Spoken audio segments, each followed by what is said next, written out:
Questions. Number 1. Could Jennifer Soto win a wrongful death lawsuit against Walmart? Number 2. How on earth did Jennifer Soto's ex-boyfriend get his hands on this powerful, dangerous Sevoflurane only 48 hours before her daughter Madeline Soto's sad demise? Number 3, whatever became of these Walt Disney World theme park reservations that Stephan booked for March 2nd, 2024, which was Jennifer's 36th birthday, and another reservation for the next day. Is that a birthday? My birthday. It's your birthday? Yeah. Your birthday's tomorrow.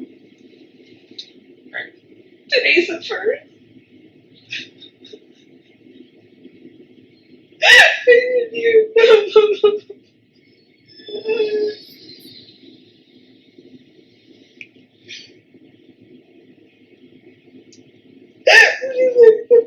It's the worst birthday ever. By that point, Stephan would already be in jail. Jennifer, already directly confronted by the police. And sadly, Madeline Soto, 13-year-old, was found. These are just a few of the questions that are still swirling around in my soul today. After I've pored over this 604-page report from Stephan Stern's phone extraction, it's something that the docket and I paid for months ago and we got 7 days ago. And I've gone over it twice since then. So this report, this Samsung redacted PDF report, it consists of a lot of information about Stephan Stern's Samsung phone, even though he tried to delete a lot of it. We've got stuff like the call log, the contacts, ton of emails, let me tell you, and it surprised me what they contained. A few text messages, some search items, bookmarks, and much more. You can find the docket on Substack. And if you want to download and read this entire 604-page report, like I have done twice now, find the link to it below at my Patreon. You can download it. You can pause here, get it, read along, everything I'm going to show you in this shocking video, the highlights. For the first time ever, we get to see the contents of Stephan Stern's phone, the stuff that made it past his 2 factory resets. And how my eyes stopped when I saw this Sevoflurane. Sevoflurane, which I'm just going to pronounce Sevo from here on out. And the fact that Stephan Stern's literally got his hands on it, and where he got his hands on it from, Walmart.com, and when he got his hands on it, that Friday, February 23rd, 2024, a pivotal day. It was that weekend where everything went wrong. What role did the Sevo play in Madeline's demise? I was shocked when I looked at the report of this extract of Stephan Stern's Samsung cell phone. This device is the SM-S918U Celebrite Extracted Report. How did he do it? Why did Walmart sell it to him? What role, if any, did it play in Madeline expiring that weekend? Did he do it just to fulfill some sick kind of fantasy Stephan had about sleeping with sleeping women? Did he do it for his own sleep troubles? Did Stephan's use of this dangerous drug go so wrong that he then resorted to asphyxiation? First, let me give you the backstory if you haven't followed this case as closely as some of us. 13-year-old Madeline Soto disappeared February 2024. As her missing case went viral, that whole week, people began to hone in on Madeline's mother, Jennifer Soto, and some kind of odd interview she gave with her on-again, off-again boyfriend, Stephan Stern's. In the morning, my boyfriend took her to school. He left her beside the church that's right next to the middle school. And they left her there, and she started walking, and he took dogs to see if they can catch her scent there. I think they are investigating right now. The videos left on the street.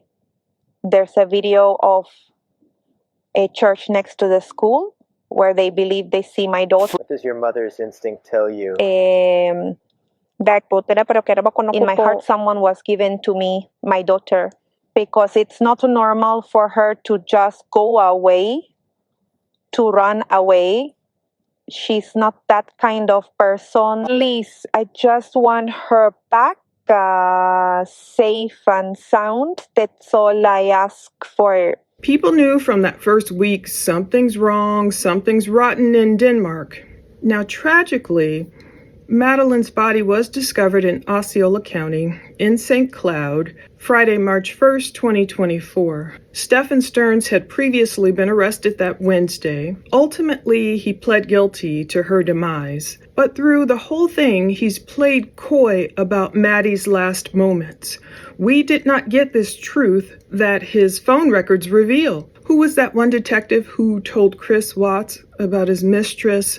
Phone records don't lie, people do. Well, now we see why. Now, this heavily redacted document reveals a lot of Stephan Stearns' Samsung data that survived his reset. And before we do go through each nicely categorized subsection, I want to show you why my eyes just stopped on this Sevo substance and my shock at seeing an entry where Stephan literally got his hands on it. Look at this Stanford Harvard medical doctor, Dr. Anthony Kiva, really quickly explain just how dangerous this drug is. Can you code under anesthesia? But wait, what is a code?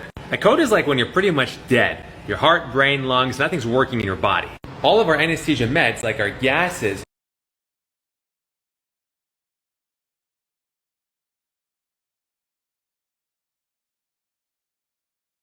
all take you to a medical coma right on the edge of coding.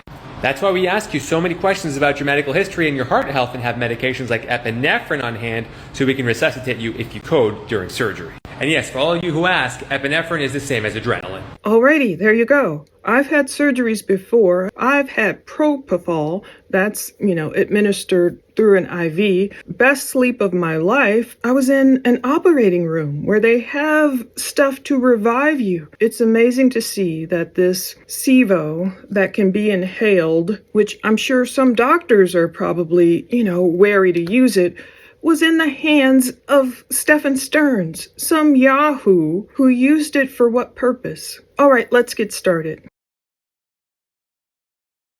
The first section of the report shows calendar entries. It's pretty much just holidays, all the standard holidays we might see on our phones, except for a few times Stephan got, his haircut at a barbershop in Orlando. Or we see this March 21st, 2023 entry, Soren to Miller's. Some Facebook event at Miller's Ale House. And then we see Stephan's call log, but it only contains 10 entries, all of them on Tuesday, February 27th, 2024, again because of that factory reset he did twice, trying to hide so much data. This was the day after Maddie was reported missing, but all but 2 of the calls on the call log were just missed calls. Stephan did answer a call from a 407 area code number. It lasted only 53 seconds, I believe at 1:19 p.m. Eastern Time. The times sometimes are either Eastern or UTC. It's kind of hard to tell.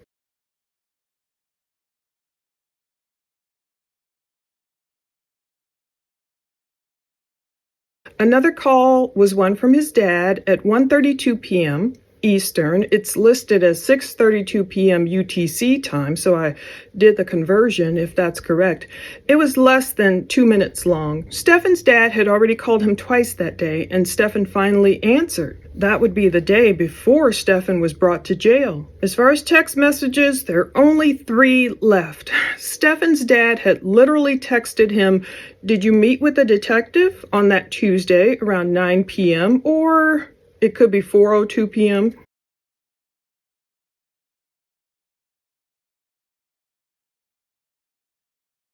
And then his dad literally sent Stephan a "you up" text message. That's kind of funny to get a "you up" text message from your dad. February 27th, it might have been around noon or earlier. Stephan also received his Google verification code. On that day, Tuesday, around 2 a.m. We know by that Tuesday, Stephan was desperately trying to get into his Google account. He knew all the dirty stuff he had in his Google Drive. I found, he has a Dropbox account, all these crazy websites he's visited. He wanted to wipe everything clean. Thank God he didn't. Investigators got the evidence enough to book him on nasty CSAM stuff by that Wednesday, February 28th. He has 116 contacts still in the phone. That section, some are redacted. Of course, I won't show the people's names here. He has cookies like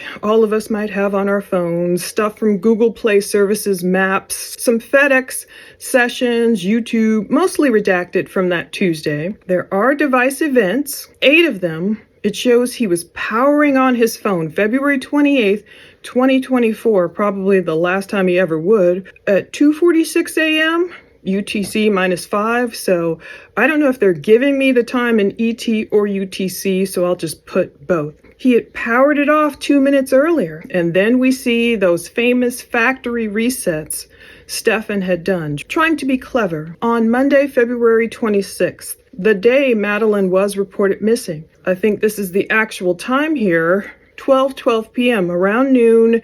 We know Stephan came up with this convoluted, made no sense, detectives didn't believe it kind of story, claiming, he got some notification and oops, he pressed it and it just wiped everything. He did the same thing at exactly midnight that same Monday night. Another factory reset. The report says wiped locally by user. That's how we know it was something Stephan actually did and not something automated. But much to his chagrin, the factory resets didn't delete everything. For example, there's still an email from February 8th, 2024 to Stephan saying, "You're receiving this email because you turned on location history, a Google account level setting that creates timeline, a personal map of your visited places, routes, and trips." Now that is one blessed thing, that location history, that really helped out detectives. Investigators saw Stephan's location history and knew that it didn't line up with his story, which was, he got up, he took Madeline, he dropped her off close to school, and, saying, "I love you." He saw her kind of shambling or whatever in a direction, digging through her backpack, maybe looking for her headphones, and, somewhere around this church, and he turned around and, he tried to talk her into getting McDonald's that morning for her special after birthday breakfast, but she didn't want it. Well, investigators looking at his location history, they knew that was a bunch of hooey. They were able to confront him with, "Wait a minute, you were going down John Young Parkway at this time when you said you were here. And wait, you came all the way back to the condo." That's how they got him. One of the many ways.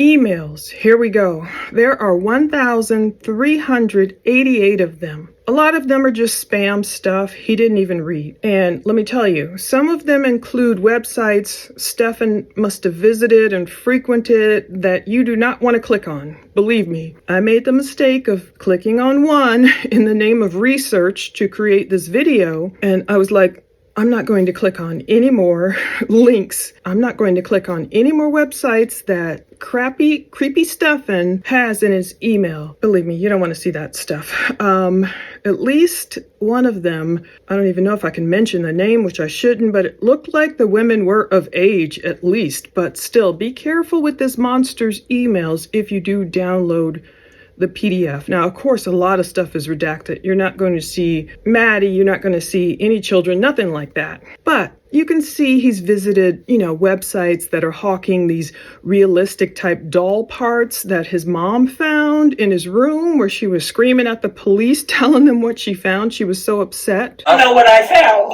What is? I went into his room to gather laundry. What did you find? A torso. A what? Okay. Scared the living shit out of me. That's the extent of it? Yeah. Yeah. Okay, I don't want to downplay it. Oh, well, I found it. Oh, Yeah. okay. It's in the trash can. And If you then, want it, I'll give it to you. this is your son, right? Yes. Yeah. Ma'am, Because he would have wanted his Kimber. Now, the latest or most recent entry is an email dated February 27th, 2004. It has a timestamp of 11:26 p.m. UTC -5. It should be around the time his phone was taken from him by the police. Or perhaps it was already taken and he was using his dad's phone trying to get back into his own Google account. Notably, we see the Google verification code email coming into his Soustene Gmail account. He probably didn't get to read any of those emails. That's because you can see on the side the emails that have a status unread. If they're read, it just says like status blank. So you get to the first one that has status blank, which I believe means Stephan read this email about an unknown Amazon order being delivered. That one was dated February 27th, 2024, timestamp 2:19 p.m. There's a lot in his emails, from TikTok video notifications to Reddit mail notifications, Tamagotchi toy stuff, vape stuff, Etsy emails, Disney stuff, Warhammer, Uber Eats, etc. So Stephan's Gmail was filled with a lot of meaningless junk, like many of our inboxes are. That is, until you get to Stephan's Walmart.com emails, which bring new questions arising and old ones remaining. For example, I was like, why is this one TikTok video email notification? Investigators have redacted it. I see why it took them so much time to get us this document. Oh my goodness, the IT guys in Florida, hats off to you guys. Line by lines, more than 600 pages. A lot of stuff redacted for legal reasons, so this is the legally available PDF for the public. I noticed a lot of, TikTok emails like, oh, so-and-so, whatever you follow, they have a new TikTok video. I understand that. I've gotten those. But there's one specific one that has been redacted when the other TikTok video notifications weren't. That's why I wanted to go over the 600-page document twice. Thank God I had the patience to just go over the whole thing twice. Look for anomalies. Look for things that stood out. One TikTok video, the name of the person who created it was redacted. It was sent February 7th, 2024. And it said something like, accurate or nah. That was like the title or whatever. Did that TikTok account belong to Maddie or Jennifer? Usually a lot of the victims' stuff is redacted and not other stuff. There was another email, February 6, 2024, telling Stephan, you're officially a member of Tender Gold. Subject, congrats, you've earned Tender VIP status. So, Stephan was on Tender? Who was he swiping on? Did he go on any dates? I'm trying to remember all the details of this case. I know he met certain ex-girlfriends or whatever at work at Disney. Did he meet people on Tinder? Maybe they were all too old for him. How old do you have to be on Tinder? I don't know.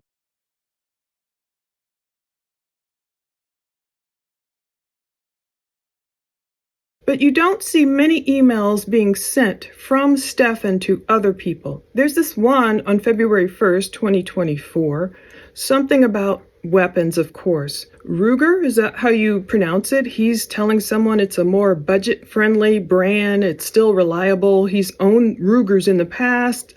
They're good for the price.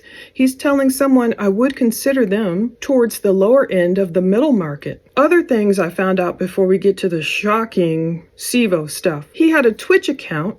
Apparently it was named X Soustene X. We see a timestamp, subject, your Twitch account successful login on January 31st, 2024. I can't find it. Did he delete that? But I did ask myself, why did he collect so many weapons? The emails at the end, because we're kind of working backwards here, show the earliest date of January 28th, 2024, and the most current are around February 27th, 2024. So there's about a month of emails we have here, these more than 1,300. But going through them, the one that stuck out the most to me was like flashing lights about this Sevo. Apparently the Sevo was ordered by Stephan Stearns on February 12th, 2024. Technically, he started getting things together, trying to get the money for it looks like the day before. And it was shipped on February 13th. And it can take time due to how dangerous this substance is. Take time for arrival. So now I see on February 12th, 2024, around 3 p.m., it says, thanks for your payment. It says first payment received for Walmart. Hi, Stephan, your automatic payment for Walmart was successful. So he used this payment plan, and he got payments of about $49, several of them going through. I believe this was definitely for the Sevo substance that we'll see he literally received. He paid nearly $200 for it, and he was really wanting this substance. On February 11th, 2024, Walmart.com told him via the subject line, "Your one-time card is ready. You successfully created a $188.31 one-time card for Walmart." So they talk about fees, and he used this Klarna app, a lot of those, pay over time stuff we can use. I like those. So he used that to split the purchases into smaller fixed payments. Now, this is one automatic bill that Stephan didn't lapse on, or he didn't have rejected due to not having the funds. This shows me he really wanted this stuff. But we'll see in other services in his emails, stuff got rejected. Like there was his credit debit card was declined for this Disney Destinations annual passport for $56.45. That was the same day he ordered this Sevo. I guess the Sevo took precedence in his mind. There was a payment decline for Discord on February 18th. Obviously, Stephan wasn't necessarily making a lot of money, or he wasn't going through and canceling the services he didn't want anymore, but he also kept up with his Google Play order receipts. For example, one went through on February 22nd, 2024. Now, I recognize those Google Play order receipts. It's not always for games or Google Play stuff in the Google Play store like you might assume, because I get those. For example, I have right now this Google One account, 2 terabytes of info storage where I store like all these true crime videos and evidence and everything. About $10 a month. I can store photos, videos, documents, and stuff, but I'm not storing the kind of stuff that Stephan was storing. Remember what they found on his Google Drive. So Stephan made sure to pay for all that kind of stuff. But this one thing he paid for literally stopped me scrolling in my tracks. It's an email that says delivered. Delivered! Exclamation point. Confirming that Stephan received from Walmart.com this Sevo stuff on February 23rd, 2024. That was a Friday. That was the Friday before everything went down. Now, let me tell you, scrolling through all these 604 pages twice, of course, took me hours and hours and hours, you can imagine. And I saw different Amazon orders being delivered. Due to some redaction, I couldn't always tell what he bought.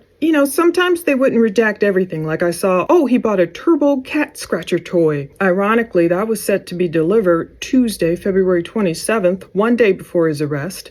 And then he would get these emails like, "Your flushable aloe butt wipes from Amazon on this subscribe and save auto delivery is delayed. They're out of stock." And then I was also shocked and kind of surprised. There are sad orders showing Stephan literally buying Maddie's birthday decorations, like this 26 pieces twinkle star balloon.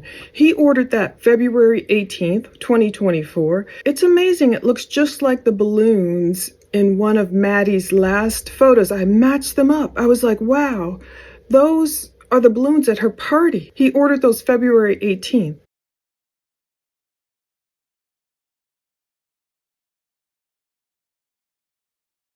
Part of my question is, did Jennifer and Stephan share an Amazon account? Maybe not.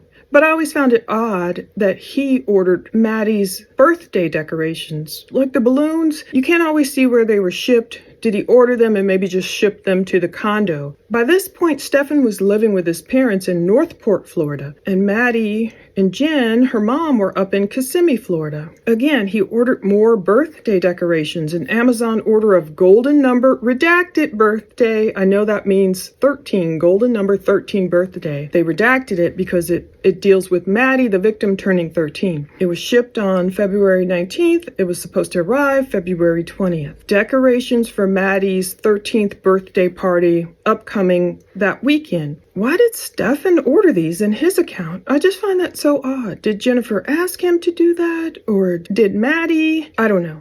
But this is when I think I froze just a little bit when I saw this Walmart email. Subject, your Sevoflurane USP inhalation, and then it's like ... was delivered. Your package has arrived. I was floored.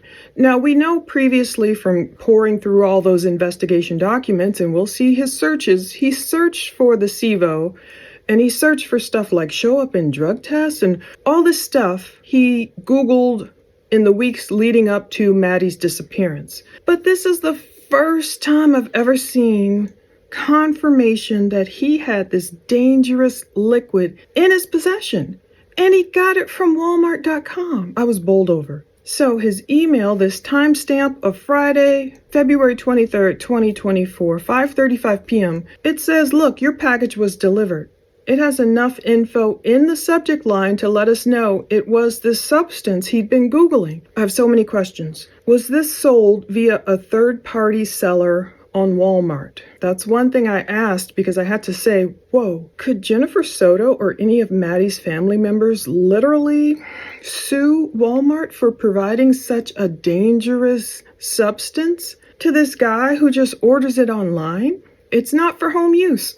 So just like Amazon has third-party sellers, did Walmart accidentally allow one of their third-party sellers to sell it? How on earth was it allowed to be listed? Did it have restrictions like, okay, you need to have a license to buy this stuff. You need to be a medical person or veterinarian, we'll talk about. Most importantly, did he bring it with him to Jennifer's condo? You know, he got it that Friday. He did not arrive at the condo until that Sunday. Did he bring it with him? And if so, did he inhale it himself? Did he give it to Maddie? Did things go terribly wrong with a person who, I see him in here Googling Sevo dosing. Like, it just blows my mind that he would do this. I wouldn't even want to handle such a dangerous substance, let alone just order it so casually from Walmart and probably bring it, with him like he did, I'm sure, to fulfill whatever crazy, kinky stuff he wanted to do. Did it go too far? Obviously it did. Did he let Maddie inhale it, either knowingly or unknowingly? And did she start to have problems? And is that when he resorted to the other method of taking her out, that the only one we'll see that can be publicly released, since her full autopsy and tox reports cannot be released? Is this why Stephan was freaking out that Saturday? Because he got the Sevo that Friday? It had arrived the day before. We know that Saturday he was freaking out. Did he know in his mind already he was going to give it to Maddie or try this? Or we can see it's used a lot in hospital settings prior to surgery. Was he trying to perform some kind of at-home surgery? I've asked so many questions in my mind and to ChatGPT and Lord, what on earth was this man doing? It can be purchased online, I understand, but it is a prescription-only drug. You need a valid license, a prescription to buy it.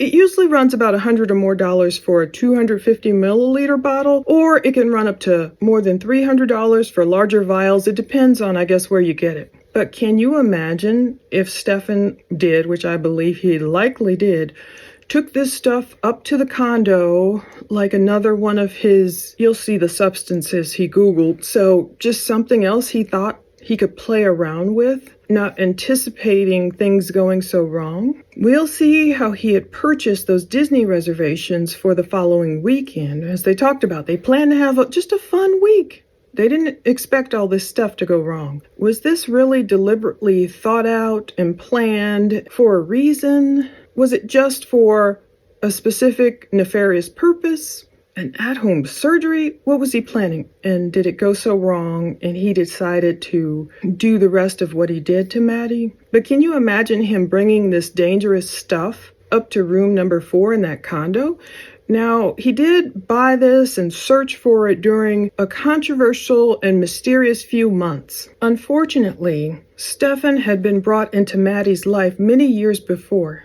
She was born in 2011. So he met Jennifer somewhere around 2017 or 2018, whatever. Maddie was only around 6 or 7. And unfortunately, he was likely grooming her the whole time. But just 2 months before he bought this stuff, on December 16th, 2023, around 12:47 a.m., which is pretty late for 12-year-old by that point, to Maddie's texting Stephan these text messages that contain photographs of these coins, and these coins had the inscription of New Parent Decision Coin. It appeared to be from Amazon, as the documents say. Maddie sent 2 follow-up texts to Stephan saying, "We need this. Get it for us, please." Now, even with all the orders that I can see in this new document, I have not been able to confirm if Stephan ever actually bought these coins. He was into collecting or researching coins, I've learned, but I don't know about these. But it does beg the question, if pregnancy was at issue here, did Stephan know this baby would never be born? Did he plan to do something? I don't know. Only 57 days after Maddie's text about the coins, Stephan would start researching how to get his hands on this Sevo stuff. And doctors and documents tell us how dangerous this stuff is in the wrong hands. From the Stearns discovery itself, Sevo is a volatile anesthetic. It provides hypnosis, amnesia, analgesia, akinesia, and automatic blockade during surgical and procedural interventions. It does talk about neonatal and pediatric patients secondary to IVs. It says this info was obtained by Google, but in the discovery it says we don't know why Stephan would be searching for this item, such as show up in a drug test, when he wasn't attempting to get a job. We will see his attempts at getting a job in here too. And he didn't have any children that were having surgery, what they say. Interesting, huh? February 2024 is when these Sevo searches by Stephan began. According to this newly released document, we'll see he actually first searched for this Sevo stuff earlier than we previously knew. He asked, can Sevo be bought online on February 11th? He searched for Sevo also on February 12th, February 14th. Variations of the drug's name, even on February 12th, he tried to find out the dosing. Like, oh, how much of this dangerous stuff should I just, dose?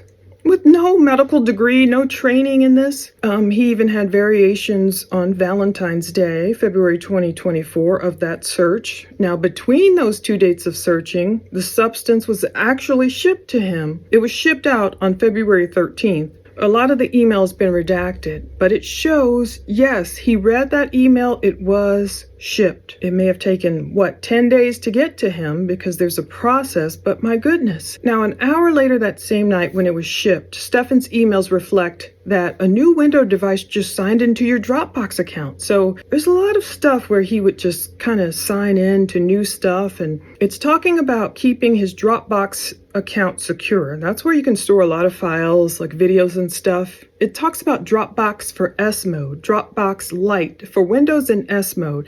It acts like the mobile app. You can access your files and folders, but they're not synced and stored on your computer's local storage. You must be online to access them. That was February 13th near Northport, Florida, so it shows Stephan was at home when all that was going on, and he got a Google account alert for other sign-ins that night. Even Facebook sent him an account recovery code. Did you just reset your password? So Stephan, he orders the stuff, and was he freaking out like, oh, let me try and wipe, some stuff off my phone or clean my trail? But anyway, we know a lot of stuff was happening in February 2024. Madness, craziness. There's plenty of questions police posed to Jennifer about Maddie's cycle. She admitted it was supposed to start that February, but didn't. And then remember, Maddie's 13-year-old friend, it's all in the discovery, told Detective Jeffrey Payne with the Orange County Sheriff's Office that Maddie stopped taking her meds on Valentine's Day 2024 for some unknown reason. Did Stephan tell Maddie he had gotten this stuff, or what was going on? Interestingly, Stephan also did a lot of searches for condos around this time. February 16th, 2024. There's searches so many for condos in Summerport Village Parkway, Horizon, West Florida, Daniels Landing. He's even asking, Stephan was asking, is subletting legal in Florida? We know Jennifer's condo was owned by her dad, Juan, and there was a lot of subletting going on. Was he questioning it for that reason? We do see Stephan sent a redacted person an email that same day, subject line forms, February 16th, 2024. It's saying, ask redacted if they have any standard forms available to serve as acknowledgement and consent on the part of each of the tenants regarding the rules and regulations and condo documents. So I was like, was he sending this to Jennifer? Why was he worried about condo rules? By now he was living with his parents in Northport. Was he trying to move back in with Jennifer? or get their own condo, or what was happening? Anyway, a quick timeline again about that final fateful weekend. Maddie's 13th birthday, her actual birthday, was Thursday, February 22nd, 2024. Stephan got that Sevo stuff that next day, Friday, the 23rd. By Saturday, something was going terribly wrong. Maddie was very upset about something. She was crying. She spent that Saturday with her grandpa. I think they got McDonald's. Maybe they got, something, according to her grandma, Yolanda Zambrero. She was with her grandpa that Saturday. She didn't even want to go home. Stephan that same Saturday was freaking out so much that he asked his own dad, Chris Stearns, for anti-anxiety meds. What was happening that weekend? That same Saturday, though, it didn't stop Stephan from 11 o'clock late at night or whatever from ordering $25 worth of photos and video package from this certain site I won't mention. He put a lot of money into that site. Now, that Sunday, Maddie's party was the next day, February 25th, at her grandmother's house. That date is significant. That's the last known date that Maddie was alive.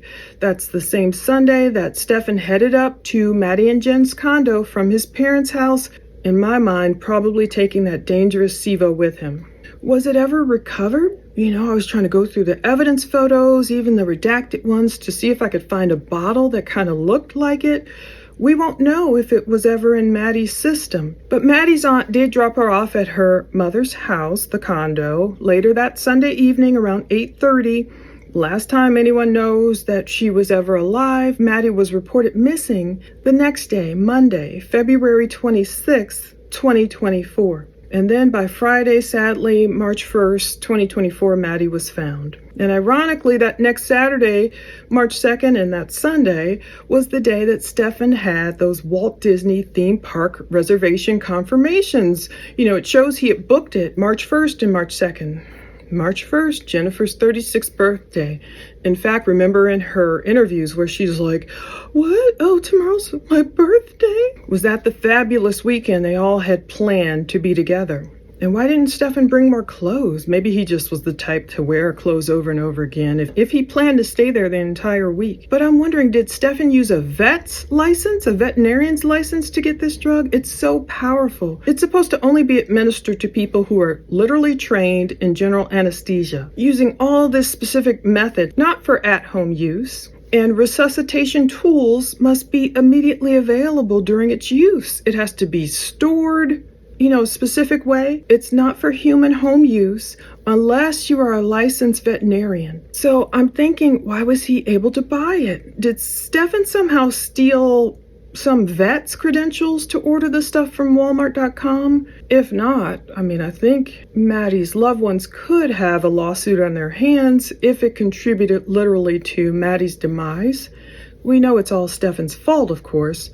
And I know his mom isn't a licensed veterinarian that I know of, but I'm wondering, no one probably knew Stephan was ordering this stuff. No one likely knew he had it in his possession. And we won't know if Maddie had it in her system because tox reports, we can't get them. Officially, the cause of death was strangulation, manner of death homicide, according to the medical examiner.